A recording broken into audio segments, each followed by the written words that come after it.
Madaming ayaw sa condominium pero madami rin nag-i-invest sa condominium. Bakit? Hi, I'm Lance, your licensed real estate broker at pag-usapan natin tong hot topic na to about condo investment. And make sure to finish the video para malaman mo kung para sa'yo ba talaga yung condo investment. So ano nga pong mangyayari sa condominium after 50 years or ano ba yung tinatawag na 50 years rule?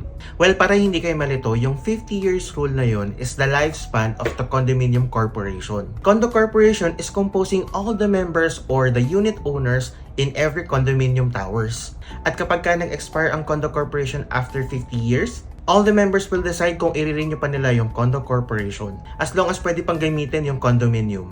So ano naman mangyayari sa tower after 50 years? Well, yung mga condominium developers, they have a good practice when it comes to maintaining their towers para lang maprolong yung lifespan ng tower. So make sure to check the credibility of the condominium developer bago bumili ng property. Remember, this is a big purchase. Plus, in every condominium tower, meron tayong binabayaran na assessment fee. Yung binabayaran na assessment fee ng mga unit owners is ginagamit to maintain the building or the tower. So bakit may assessment fee pa? Grabe naman, ang dami-dami ng binabayaran. Well, compare sa bahay, kapag ka merong for repair, ikaw lang ang gagastos doon.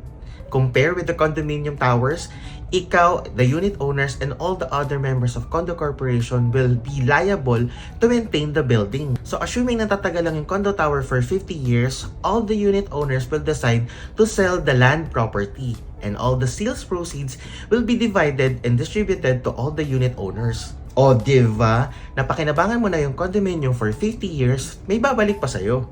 Ito yung mga sinasabi ko sa mga nakakausap ko na condominium is not for everyone. Let's discuss if condominium is for you on the next video. May mga questions ba kayo about real estate? Don't forget to leave it in the comments and I'll do my best to answer it right away. At pakifollow na ako and help nyo naman ako to achieve that 10,000 followers para meron na akong playlist para nakaayos yung real estate tips and hacks ko just for you. This is Lance, your licensed real estate broker, reminding you to always do smart living.